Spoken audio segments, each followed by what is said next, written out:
معاكم محمد. في الفيديو دوت هنتعرف مع بعض ازاي نبدأ نعين كلمة مرور للموظف بتاعنا، وازاي يقدر الموظف بتاعنا يخش ويشوف التاسكات بتاعته ويتعامل معاها.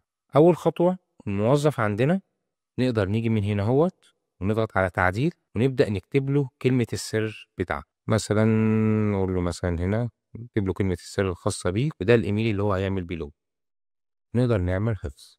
كده احنا نشأنا كلمة سر أو كلمة مرور للموظف.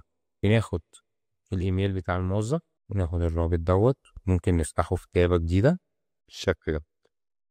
نبدأ نحط هنا الإيميل الخاص بيه، ويبدأ يدخل هنا كلمة المرور اللي احنا دخلناها له، ونقول تسجيل الدخول.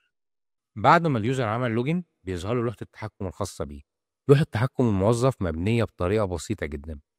الموظف ما قداموش غير حاجتين، يا دوبك بيخلص يبص على التاسك، يقدر يعرض التاسك ذات نفسه يقراها، يقدر يعمل تعديل على التاسك، يحول الحالة بتاعت إن هي تبقى قيد التنفيذ، ويحفظ التاسك.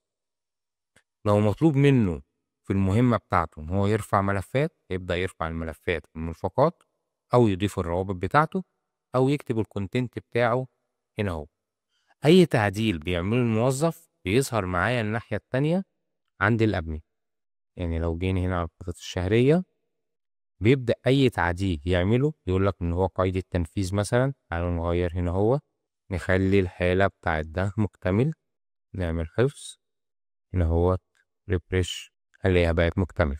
لو رجع هنا هو عمل تعديل، ضاف مثلا هنا أي كلمة بالشكل ده وعملنا حفظ. الناحية التانية عندنا لو عملنا هنا حتى نشوف البوست، هنلاقي الوصف بتاع البوست ذات نفسه ظهر. فالموظف ما قداموش غير ان هو بيعدل التاسك وبيخلص. بنرجع تاني للادمن او مدير المشروع بعد ما بتوصل الحاله بتاعت التاسك بتاعته تبقى مكتمل، تقدر تخليه ان هو يبقى ريدي، بحيث انك انت تجهزه قبل ما تطلعه بعد كده يبقى بابلش. ممكن بعد كده يبقى بابلش. اول ما بيبقى بابلش بيبدأ يقول لك ان البوست عندك خصم نقطة من الهدف اللي انت مفترض توصل حققته، وهكذا في باقي التاسكات ذات نفسها. السيستم لسه في مرحلة التطوير، شغالين عليه. في لسه أفكار كتيرة جدا هنبدأ نضيفها في السيستم خلال الفترة الجاية. حابب أشوف آرائكم، حابب أشوف الناس اللي استخدمت السيستم دوت إيه اللي محتاجينه، إيه اللي محتاجين نزوده.